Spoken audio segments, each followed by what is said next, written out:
एका मुस्लिम मुलीचे लग्न होत होते आणि त्या लग्नामध्ये जेवढे लोक उपस्थित होते ते सर्वच खूप खुश होते. परंतु ज्या मुलीचे लग्न होते त्या मुलीची आई मात्र सारखं इकडे तिकडे पाहत होती. जणू काही तिची नजर कोणाला तरी शोधत होती. तेवढ्यातच त्या लग्न समारंभामध्ये एका हिंदू माणसाचा प्रवेश होता. तो हिंदू माणूस आपल्या पूर्ण कुटुंबासह त्या लग्न समारंभासाठी आला होता. जेव्हा त्या मुलीची आई पाहते की हिंदू माणूस आपल्या कुटुंबासह आला आहे, तेव्हा ती लगेच जागची उठून धावत जाऊन त्या हिंदू माणसाला मिठी मारून जोरजोराने रडू लागते आणि म्हणते की, "अरे भावा, तू आलास, मला विश्वास होता की तू नक्कीच येणार आहेस." तेव्हा तो हिंदू माणूस तिला शांत करत म्हणतो, "माझ्या बहिणीच्या मुलीचं लग्न आहे आणि मी येणार नाही असं होणं शक्य नाही." त्या दोघांचं असे बोलणे ऐकल्यानंतर तिथे उपस्थित सर्व लोक हैराण होतात. हा माणूस तर हिंदू दिसत आहे, पण हा हिचा भाऊ कसा? पण ही महिला याला आपला भाऊ का म्हणत आहे? नक्की त्या दोघांमध्ये कोणतं नातं होतं? आणि ते दोघे एकमेकांना बहीण भाऊ असे का म्हणत होते? मित्रांनो, हे जाणून घेण्यासाठी कथा शेवटपर्यंत नक्की पहा. खूपच इंटरेस्टिंग स्टोरी आहे. दिल्लीमध्ये एका रुबीना नावाची मुलगी राहत असते. खरं तर ती इलाहाबादची होती. पण रुबीना दिल्लीला आपल्या मामाकडे राहूनच आपलं शिक्षण घेत होती. एक दिवस अचानक तिला आपल्या घरी इलाहाबादला जायचे होते. तिकडे जाण्यासाठी तिचे ट्रेनचे रिझर्वेशनसुद्धा झाले होते. संध्याकाळचे ट्रेनचे रिझर्वेशन रुबीनाला मिळाले होते. त्याच दिवशी तिची एक मैत्रीण तिला पार्टीसाठी तिच्या घरी येण्याचे आमंत्रण देते. तेव्हा रुबीना विचार करते, काही हरकत नाही. अगोदर मी माझ्या मैत्रिणीच्या घरी पार्टीसाठी जाते आणि मग तिथूनच रेल्वे स्टेशनला जाऊन इलाहाबादला जाणारी ट्रेन पकडते. त्याप्रमाणे रुबीना आपल्या मैत्रिणीच्या घरी पार्टीसाठी पोहोचते आणि पार्टी पूर्ण झाल्यानंतर ती तिथूनच रेल्वे स्टेशनला जाते. रेल्वे स्टेशनवर थोडा वेळ वाट पाहिल्यानंतर ज्या ट्रेनने तिला इलाहाबादला जायचे होते, ती ट्रेन येते. जेव्हा रुबीनाने आपलं रिझर्वेशन केलेल्या डब्यामध्ये प्रवेश केला, तेव्हा ती खूपच घाबरली होती. कारण रुबीनाचे ज्या डब्यामध्ये रिझर्वेशन झाले होते, त्या डब्यामध्ये कोणीही मुलगी नव्हती किंवा दुसऱ्या महिला कोणीही नव्हत्या. त्या डब्यामध्ये अजून 1-2 महिला होत्या, पण त्यासुद्धा वयोवृद्ध होत्या. मित्रांनो, जी रुबीना होती तिचे वय 18 वर्ष होतं. 18 वर्षाच्या रुबीनाला आज एकटीनेच प्रवास करायचा होता. त्यात रात्रीची वेळ होती. त्यामुळे ती खूप जास्त घाबरलेली होती की माझ्यासोबत काही चुकीचं झालं तर. शेवटी ती घाबरून आपल्या जागेवरून उठते आणि त्या डब्यामध्ये एक फेरफटका मारून येते. परंतु तिला कुठेही दुसरी महिला दिसत नाही. त्यामुळे ती अजूनच जास्त घाबरते आणि घाबरलेल्या अवस्थेत आपल्या जागेवर येऊन बसते.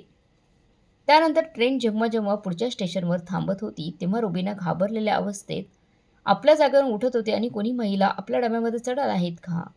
कुणी येते का आपल्या डब्यामध्ये लेडीज? हे पाहत होती. पण त्या डब्यामध्ये कोणतीही महिला चढत नव्हती.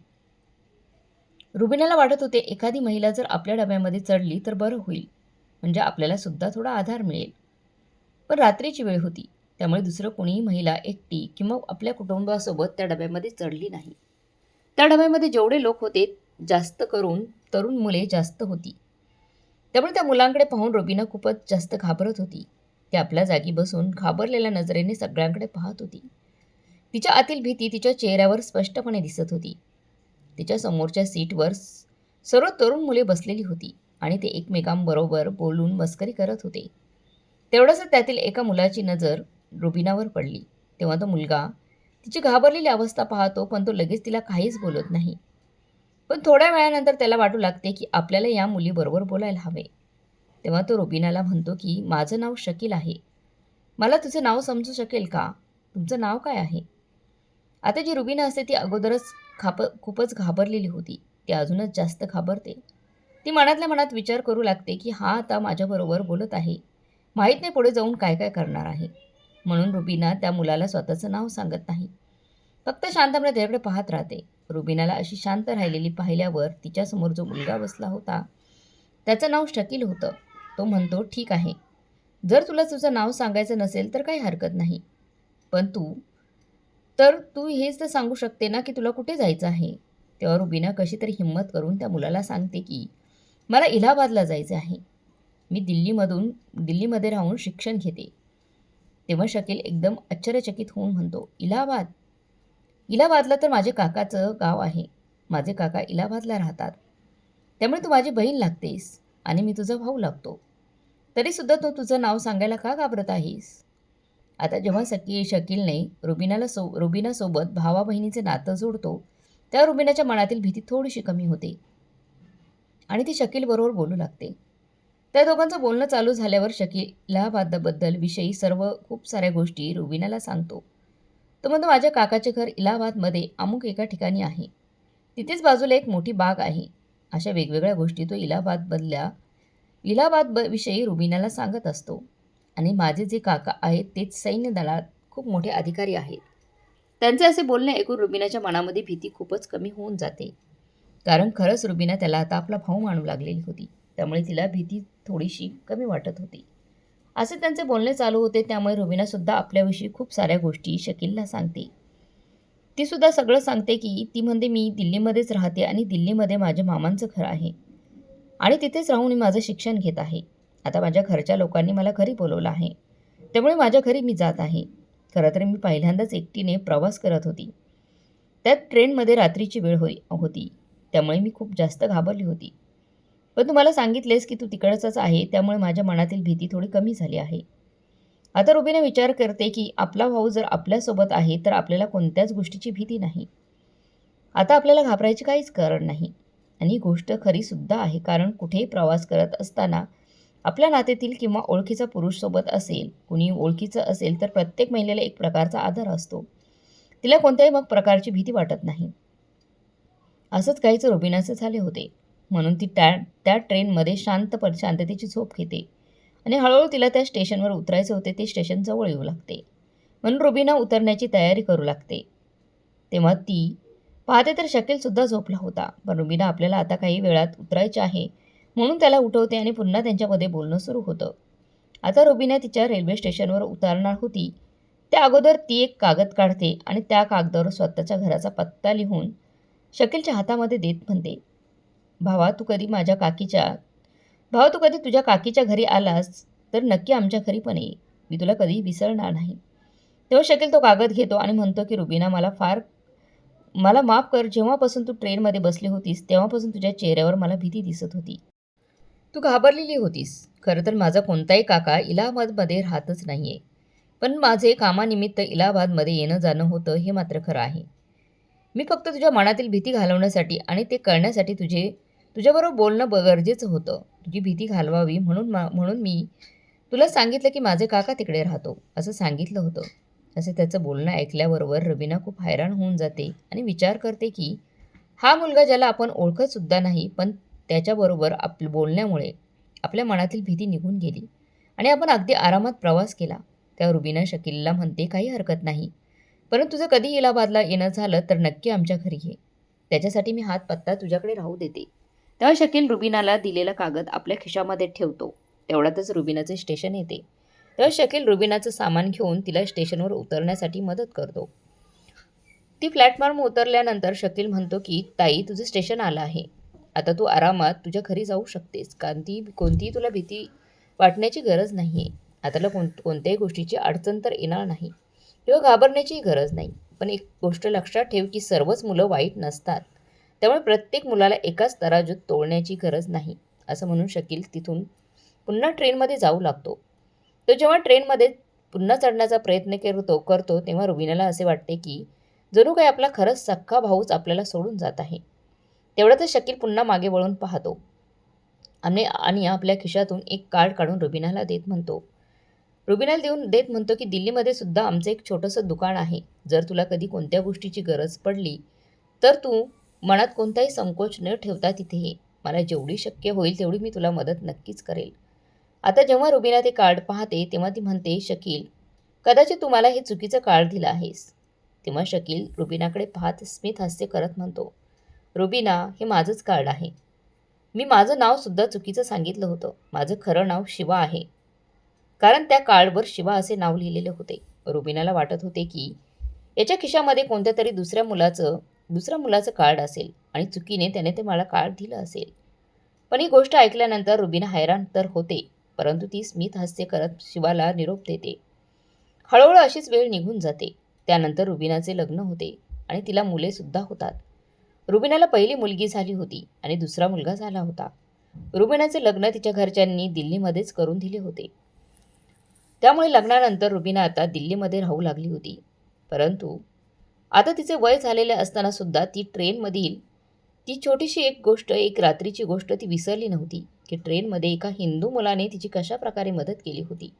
ती सुद्धा अनोळखी असताना आणि तिचा भाऊ बनून तिची काळजी घेतली होती. आजकालचा असा कोणी कोणाची मदत करतो का?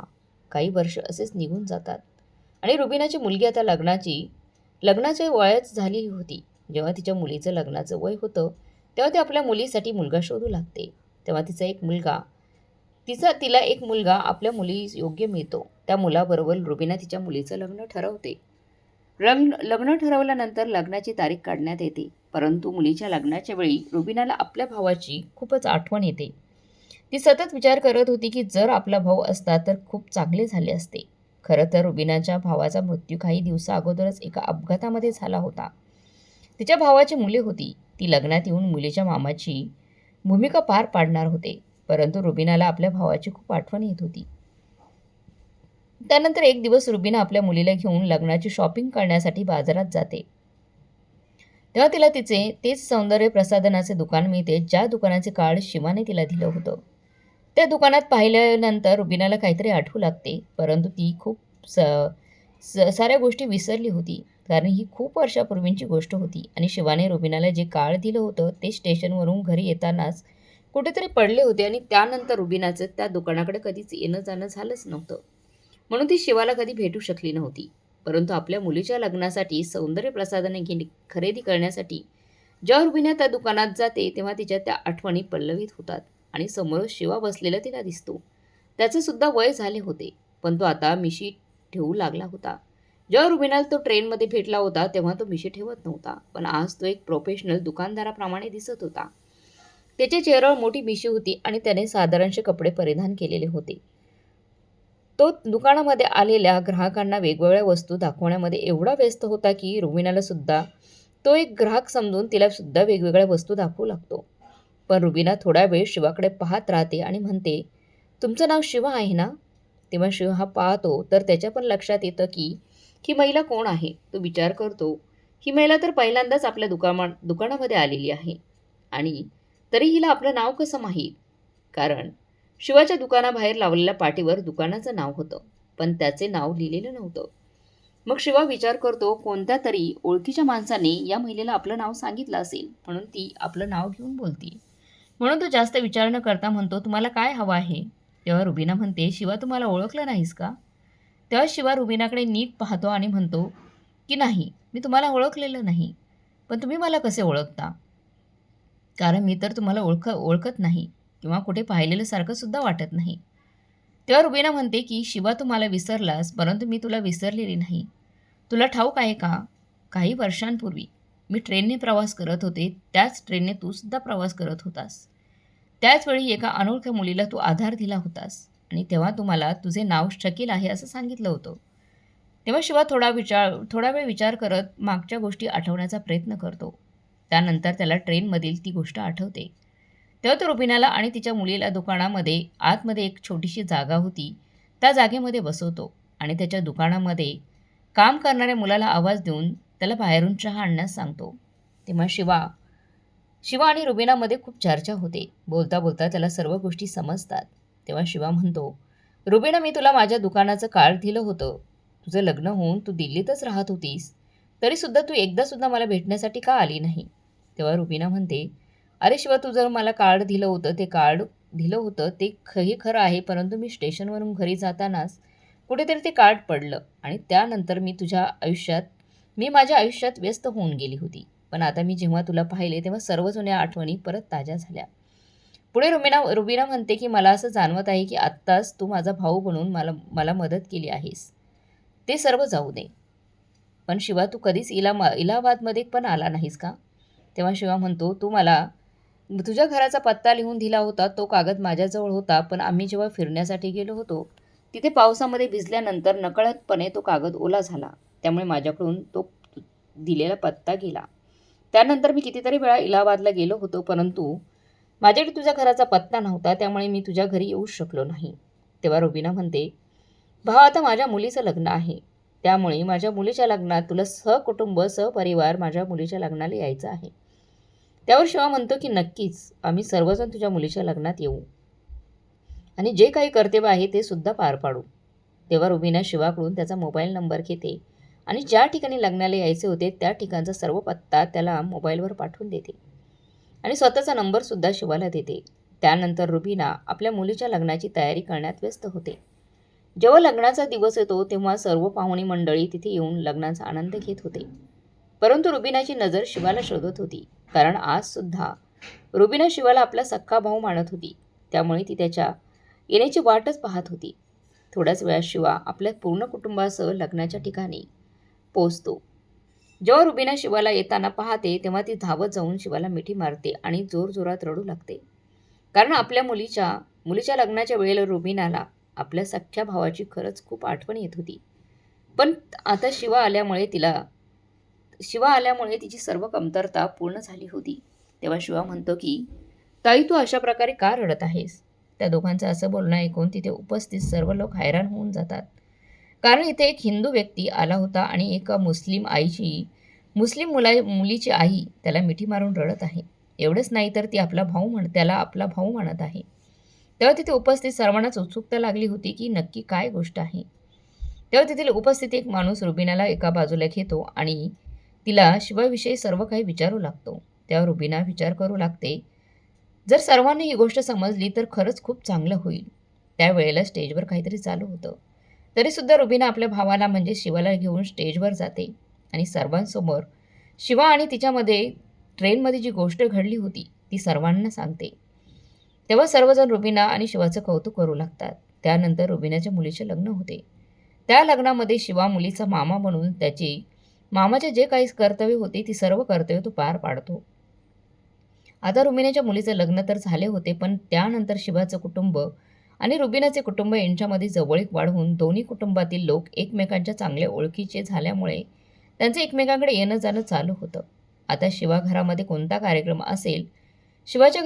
कार्यक्रम असेल तर त्या कार्यक्रमासाठी रुबीनाची पूर्ण कुटुंब आवर्जून आमंत्रण दिलं जात होतं आणि रुबीनाच्या घरामध्ये जर कोणता कार्यक्रम असायचा तर शिवाच्या कुटुंबाला सुद्धा रुबीनाच्या कुटुंबामधून आमंत्रण दिलं जात होतं आणि तेवढाच मान सन्मान दिला जात होता. अशा प्रकारे दोन्ही कुटुंबामध्ये मैत्रीपूर्ण संबंध निर्माण झाल्या कारणाने दोन्ही कुटुंब एकमेकांच्या सुखदुःखात सहभागी होतात. पण आज सुद्धा रुबीनाच्या घरामध्ये कार्यक्रमामध्ये शिवाचे कुटुंब सहभागी होते. तेव्हा त्यांच्यामध्ये ज्यांना माहीत नाही असा माणूस रुबीनाला शिवाच्या कुटुंबाविषयी विचारतो. तेव्हा रुबीना त्या माणसाला ते गोष्ट सांगते. तेव्हा त्या माणसांना त्यासुद्धा रुबीना आणि शिवाचं फारच कौतुक वाटतं. तर मित्र आणि मैत्रिणींनो, रुबीना आणि शिवा यांच्याविषयी आपलं काय मत आहे आणि शिवाने केलेली मदत तुम्हाला कशी वाटली कमेंट बॉक्समध्ये नक्की कळवा. आणि कथा चांगली वाटली असेल तर लाईक, शेअर, सबस्क्राईब नक्की करा. भेटूया पुढच्या कथेमध्ये. तोपर्यंत धन्यवाद.